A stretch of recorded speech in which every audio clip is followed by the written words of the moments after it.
পঞ্চভৌতিক দেহ আমাদের। পঞ্চভূত যত সময় দেহের মধ্যে থাকবে তত সময় দেহটা জীবিত থাকবে। মানে তাইলে আমার ভিতরে নেই, তুই এটি সব লোকের ভিতরে আছে। সবার ভেতরে ভূত রয়েছে। যখন পঞ্চভূত দেহ থেকে চলে যাবে দেহটা তখন মৃত দেহ হয়ে যাবে। এর ভিতরে আছে? আছে। এর ভিতরে আছে? ওর ভেতরে আছে। এর ভিতরে আছে? আছে। না তাইলে তো করছে ভূত ওনাকে ভয়। তাহলে ভূতের নামগুলো বলি। বলো। বলবো? বলো। প্রথম ভূতের নাম হলো খিটি। খিটি খিটি মানে সে খেতে পায়নি, রোগা হইছে, বুঝতে পারছি, ওরুর মতন রোগা হইছে। খিটি মানে মাটি। খিটি মানে মাটি? হ্যাঁ। গড় গড়ি মা গা ফুলে উঠে সুদা। হ্যাঁ গো, মাটি, ওকে ভয় নেই, ওটা তো কাঁচা লঙ্কার গাছ। দেখেছো, আমার মাসি এক মুঠো অন্ন খেতে পারে না যদি না কাঁচা লঙ্কা দাও। হ্যাঁ গো, তাই জন্য প্রথমেই বলেছে মাটিতে কাঁচা লঙ্কার গাছ হয়। আচ্ছা এরপরেটা?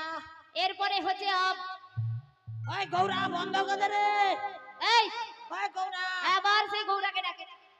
তোমার যদি বন্ধ করার দরকার থাকে আমার এখানে উত্তম দা আছে, বন্ধ করো। আচ্ছা অফ মানে কি বন্ধ তো দাদা? অফ মানে জল। আচ্ছা অফ মানে যদি জল হয়, ওয়াটার মানে কি বলো? ওয়াটার মানেও জল। পানি মানে পানি? পানি মানেও জল। ওকে তো খেতে হয়। এই খেতে হয় কি? খেতে হয়নি, পান করতে হয়। আচ্ছা তারপরেটা? তেজ। তেজ মানে কি গো? তেজ মানে সূর্যের রশ্মির তেজ। তোর এমন সূর্যের রশ্মির ছায়ার নিচে ঢুকে নি। এ কি অসভ্য মেয়ে ছিল গো?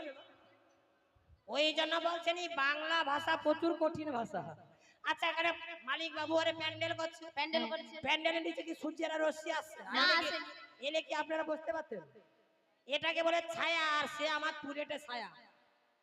তুমি যেটা বলেছো সেটাই ওরা শুনেছে। একবারে আকার মূর্খ নয়। অমাসি এবার 4 নম্বর ভূত হচ্ছে মরুত। মরুত মানে তো সে মানে মরিছে। বাতাস। বাতাস? হ্যাঁ। ওকে ভয় নেই, ওকে তো লিখতে হবে। এবার 5 নম্বর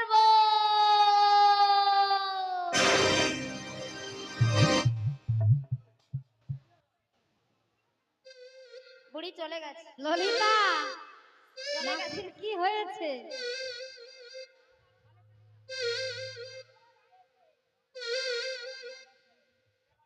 বড়াই মা যায়নি। বড়াই মা যদি চলে যায় না তাহলে রাধা কৃষ্ণের মিলন কোনোদিনই হবে না।